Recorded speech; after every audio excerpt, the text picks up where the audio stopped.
Guys, sabi kasi dito, this way to Naimas Pares house. Kaya pinuntahan na namin ni Mrs. Sabi kasi dito, Naimas. Ang ganda naman ng tanawin na yung makikita bago ka makakarating. Ang ganda ng kanilang location guys kasi nasa looban sila ng kabukiran. Eto na, nakarating na kami dito sa Ono Dos Pares. Malapit lang na malapit sa daanan kaya hindi siya mahirap hanapin.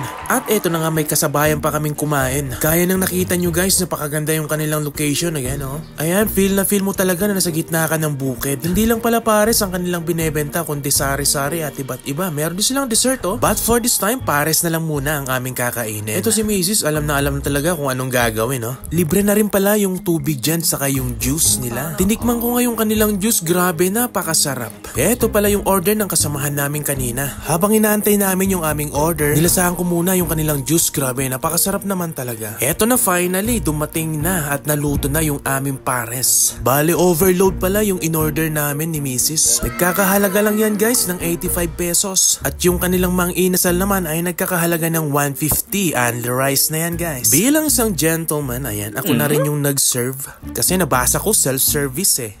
Eto na nga yung order namin, mapapa-overload na naman to sila kay. Alam ko kasi mabibitin ako sa 1 rice. Kaya nag-order na ako ng 2 rice extra. Ayan oh, grabe naman yan. Ang lapot ng sabaw. Napakasarap naman yan. Siyempre, tirahin na natin yan. Baka matira pa ng iba.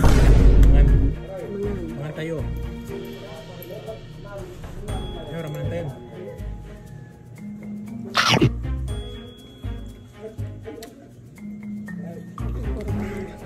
Mas sarap. Oh, diba? Sabi ko na sa inyo, masarap eh. Hello guys, kasama ko ngayon yung owner ng parisan na kinainan natin. Una sa lahat, gusto ko lang sabihin na napakasarap yung pares. Babalik-balikan, no? Ano pong pangalan? El Apostol. El Apostol.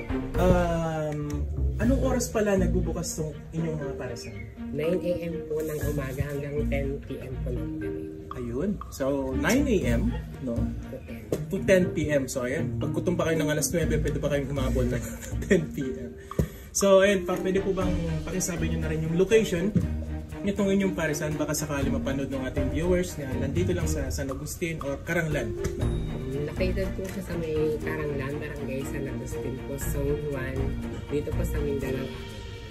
Ayun. Meron ba kayong location na pwedeng ipin or wala naman? Meron po sa meron naman na po siya sa may Google. Ay, meron sa Google Map. Ono Dos Pares. Ono Dos Pares. Search nyo lang yan sa my Google. Automatic yan yung ways dito kayo i-direct. Hindi doon, dito yun. Sa Ono Dos Pares. So, ayun, maraming salamat. Thank you. At napakasarap naman yung menu. Ayan. Sigurado pag nagawi kayo dito, babalik at babalikan nyo dito.